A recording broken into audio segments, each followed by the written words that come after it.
बिस्मिल्लाहिर्रहमानिर्रहीम। अस्सलाम वालेकुम। कैसे हैं आप? उम्मीद करती हूँ कि आप बिल्कुल ठीक होंगे। मैं भी अल्हम्दुलिल्लाह बिल्कुल ठीक। तो अभी बस आज मैं आपके लिए मज़ेदार पकौड़ों की रेसिपी लेकर आई हूँ। ये क्रिस्पी से पकौड़े ब्रेड से तैयार होंगे और बहुत ही मज़े के तैयार होंगे। यूनिक स्टाइल में पकौड़ा है। ब्रेड के ऊपर हम बेसन लगा के पकौड़े तैयार करेंगे और आपको बहुत पसंद आएंगे। तो शुरू करते हैं हम अपने ब्रेड पकौड़े बनाना। तो सबसे पहले मैंने एक बोल के अंदर ना प्याज डाल दूँगी। ये प्याज मैंने 2 मीडियम साइज़ के काट लिए। ये देखिए बिल्कुल बारीक बारीक इसी तरह मैंने ना काट लिए। इसी तरह आपने बारीक बारीक काटना है। बोल के अंदर प्याज डाल देंगे, साथ इसके अंदर जाएगा आलू। एक मीडियम साइज़ का मैंने आलू काटा है, बिल्कुल बारीक बारीक। जैसे प्याज को नहीं मैंने बारीक बारीक काटा, लंबा लंबा हम अदरक काटते हैं बारीक बारीक किसी चीज़ में डालना, बिल्कुल ये देखें ऐसे ही इसको भी काटना है।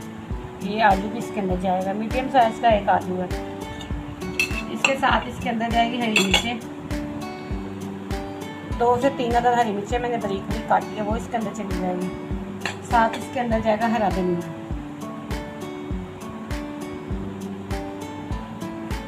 हरा धनिया के साथ हम इसके अंदर ना आप डाल देंगे बेसन।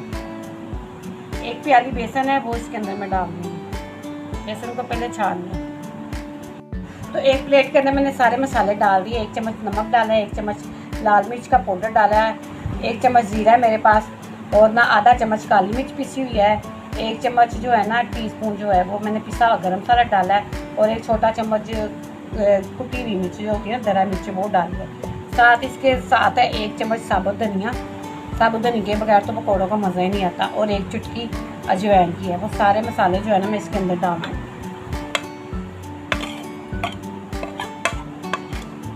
तो अभी ये बहुत ही मज़ेदार पकौड़े हमारे तैयार होंगे, बिल्कुल यूनिक स्टाइल में। आपने बहुत तरीक़ों के पकौड़े खाए होंगे, लेकिन ब्रेड वाले पकौड़े नहीं खाए होंगे। आप इस तरीके से बनाइएगा, आपको बहुत मज़ा आएगा। क्रिस्पी से बहुत मज़े के ये पकौड़े तैयार हो गए। इन सब मसालों को मैं बेसन के अंदर पहले मिक्स कर लूँगी चम्मच की मदद से। तो ये सारे मसाले इसके अंदर मैंने मिक्स कर लिया। मैं इसके अंदर ना पानी डाल दूँगी। थोड़ा थोड़ा करके पानी डालें, एकदम से ज़्यादा नहीं डालना, जिसको हमने पतला नहीं करना।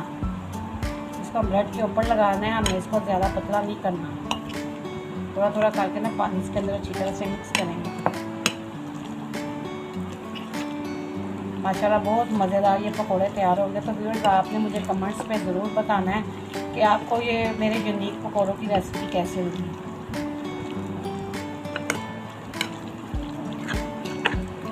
अच्छी तरह से इसको मिक्स कर लेना। थोड़ा सा पानी मैं इसके अंदर और डाल दूँगी,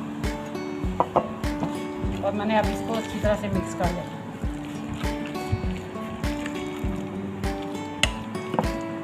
बस तो ये सारा मटेरियल तैयार हो गया। आप देखिए इतना सा हमने इसका पतला रखना है, ज़्यादा पतला नहीं रखना, क्योंकि अगर हम इसे ज़्यादा पतला रखेंगे ना तो ये ब्रेड के ऊपर चिपकेगा नहीं अच्छी तरह। तो इसको मैं पीछे कर देती हूँ। अब ये मेरे पास ब्रेड के पीस हैं, इसकी हम कटिंग कर लेंगे। एक को आपको मैं करके दिखाती हूँ। इसको पहले दरमियान से कट करके ना आप इसको कोई भी शेप में काट सकते हैं, चाहे आप इसको मुकम्मल पूरा एक जैसा काट लें, लेकिन मैं इसको ना 4 पीसों में काट दूँगी, चाहे आप इसको 2 पीसों में काट लें। ये देखिए बिल्कुल इसी तरह मैंने सारे अपनी ब्रेड के पीस जो है ना काट लेने। एक और आपको करके दिखाती हूँ। अब ये एक पीस के ऊपर मैं ऐसे ये बेसन जो बना के रखा है ना इसके ऊपर लगा दूँगी। चूल्हे पे मैंने आग रख दिया गरम करने के लिए। आप चाहे इसको दोनों साइडों पे लगाएं, लेकिन मैं ना इसे एक साइड पे लगाऊंगी, आसानी हो जाती है इससे। ये देखिए बस बिल्कुल इसी तरह सारे पीसों के ऊपर ना लगा के साथ साथ फ्राई करते जाना। तो ये देखिए ऑयल मेरा गर्म हो गया। मैं इसके अंदर ना ये पीस जिसके ऊपर मैंने बेसन लगाया था ना वो डाल दूँगी। चूल्हा मैंने आटा रखना है, तेज चूल्हे पे नहीं करने, क्योंकि ये एकदम से जाली ना जाए। ऐसे ही एक एक पीस के ऊपर आप बेसन लगाते जाए और इसके अंदर डालते जाए। पहले से लगा के नहीं रखना, क्योंकि ब्रेड नरम होती है तो फिर वो फट जाती है, फटने का खतरा होता है। 4 पीस में इसके अंदर डाल दिए, आसानी से जो डाल जाए। इसको 2 मिनट तक इसको ऐसे मैंने हल्की चूल्हे पे पकाना है। 1 चम्मच की मदद से ना इसके ऊपर ऑयल डालते जाएंगे ना, ताकि ऊपर से भी होते जाए साथ साथ। बिल्कुल बहुत मज़ेदार ये पकौड़े तैयार होंगे, आपको यकीनन पसंद आएंगे। आपने मुझे कमेंट्स में ज़रूर बताना है। 2 मिनट तक हम एक साइड से पका के ना इसकी साइड चेंज कर देंगे। तकरीबन 2 मिनट हो गया एक साइड से पकते हैं, मैं इसकी साइड चेंज कर देती हूँ। देखो दूसरी साइड से इसका कितना अच्छा कलर आ गया, बहुत क्रिस्पी से ये तैयार होंगे। अब दूसरी साइड से भी मैं 2 से 3 मिनट तक पकाऊंगी ताकि जैसे हमारा जो बेसन है ना वो अच्छी तरह से गल जाए। तो ये देखो कितने क्रिस्पी लग रहे हैं, आप इसकी लुक चेक कीजिए नीचे से। अभी जब नीचे की दूसरी साइड पकेगी मैं आपको वो भी दिखाऊंगी कितनी खूबसूरत निकलेगी।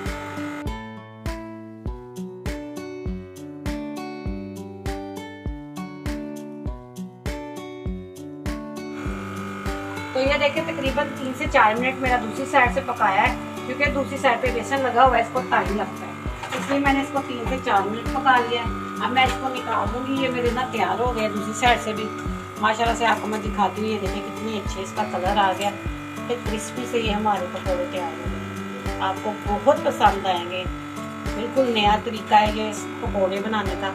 अब मैं इसी तरह ना दूसरे इसके अंदर डाल दूँगी। इसी तरह मैं बकाया जो पीस है ना उसके ऊपर लगा लगा के इसके अंदर डाल देती हूँ। इसी तरह आपने एक एक करके लगाते जाना है, बेसन इसके ऊपर उसके अंदर डालते जाना है। आँच बिल्कुल मीडियम रखनी है, तेज़ आँच पे नहीं पकाना। देखिए 4 मैंने फिर डाल दिए इसके अंदर। अब इसको इसी तरह जैसे पहले मैंने 2 मिनट पकाया है, फिर साइड चेंज कर दी। तो फिर यहाँ पे देखिए मेरे सारे पकौड़े तैयार हो चुके हैं, मैंने इसको निकाल दिया है। अब मैं आपको डिश आउट करके दिखाती हूँ। अल्हम्दुलिल्लाह माशाल्लाह से ये देखें मेरे ब्रेड के पकोड़े तैयार हो गए। ये इतने मज़े के और इतने यमी तैयार हुए हैं ना। ये देखें आपको मैं तोड़ के दिखाती हूँ। ये देखें इतने क्रिस्पी, नीचे से भी देखें ऊपर से कितने क्रिस्पी ये मेरे पकोड़े तैयार हुए हैं। इतने मज़े के ये पकोड़े हैं ना, आप इसको बनाएंगे ना तो आप इसे बार बार बनाएंगे। तो व्यूअर्स अगर आपको ये मेरे ब्रेड पकौड़ों की रेसिपी पसंद आए तो ज़्यादा से ज़्यादा लाइक कर दीजिएगा, फैमिली दोस्तों में शेयर कर दीजिएगा, और चैनल पे आने वाले लोग जो है ना वो सब्सक्राइब करें, साथ ही साथ बेल आइकन के बटन को भी दबाएं ताकि मेरी आने वाली हर रेसिपी आप तक आसानी से पहुंच सके। इसी के साथ मैं आपसे चाहूँगी इजाज़त, दुआओं में याद रखिएगा। अल्लाह हाफिज़।